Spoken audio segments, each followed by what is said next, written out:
The stadium roared, the lights burned bright, the crowd waited with anticipation, but then, silence. Virat Kohli, the king of Indian cricket, the man whose very name defined consistency and dominance, walked back to the pavilion not once, but twice, without scoring a single run. Back-to-back ducks in the India vs Australia series, the unthinkable had happened. The cricketing world erupted with opinions, emotions, and endless debate. Is this the beginning of Kohli's decline, or just another test before one of his legendary comebacks? The question divided fans across continents. On one side, the critics stood firm, claiming the great man's time may finally be slipping away. They point out that Kohli, once the master of pacing chasers and reading bowlers like open books, now seems to fall into the same traps. Australia's pacers, especially Stark and Hazlewood, plotted his dismissal with surgical precision, tempting him on their outside-off line, knowing his early eagerness could betray him. His timing looked half a bit late, his aggression slightly mistimed, and his body language, for the first time, carried a trace of frustration. Maybe the king has lost his magic, some whisper. Maybe it's time India looks ahead to the next generation. After all, Shubman Gill, Yashasvi Jaiswal, and Rituraj Gaikwad are waiting in the wings, hungry to prove themselves. Cricket is a cruel game. It remembers your last failure more than your last century, and 2 ducks are enough for the critics to circle like hawks. But the other side of this debate burns just as fiercely: the believers, the loyalists, the millions who've lived a decade of cricket through Kohli's fire, his passion, and his endless fight. They refuse to let 2 failures define a man who has built his legacy on comebacks. They remind everyone that this isn't the first time Virat Kohli has faced darkness.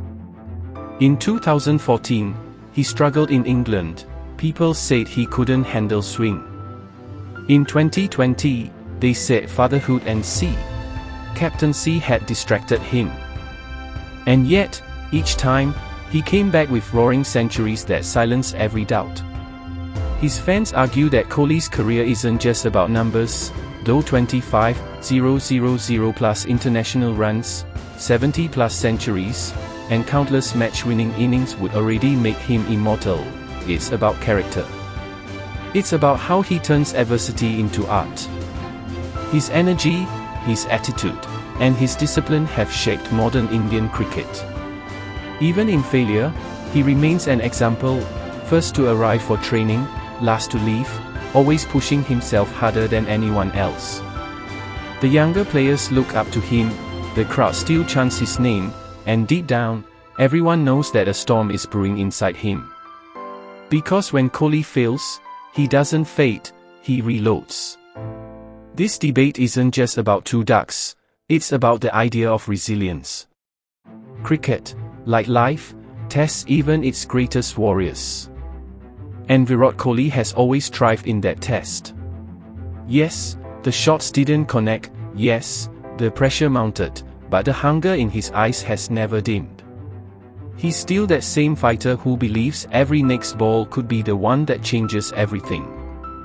The critics may analyze his flaws, the statisticians may question his form, but history tells us one truth: whenever Kohli is cornered, he finds a way to rise again.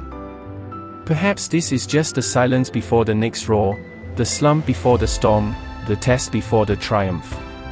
Because if there's one thing the cricketing world has learned over the years, it's that you can never count Virat Kohli out. The king might fall, he might stumble, but he always rises, higher, stronger, louder. And when he does, the world won't just see runs on the scoreboard, it will witness the return of the fire that defines Indian cricket. So yes, let the critics talk, let the doubt spread, for the next time Kohli walks out to bat, the world will hold its breath, waiting for that one cover drive, that one scream of victory, that one moment that reminds everyone.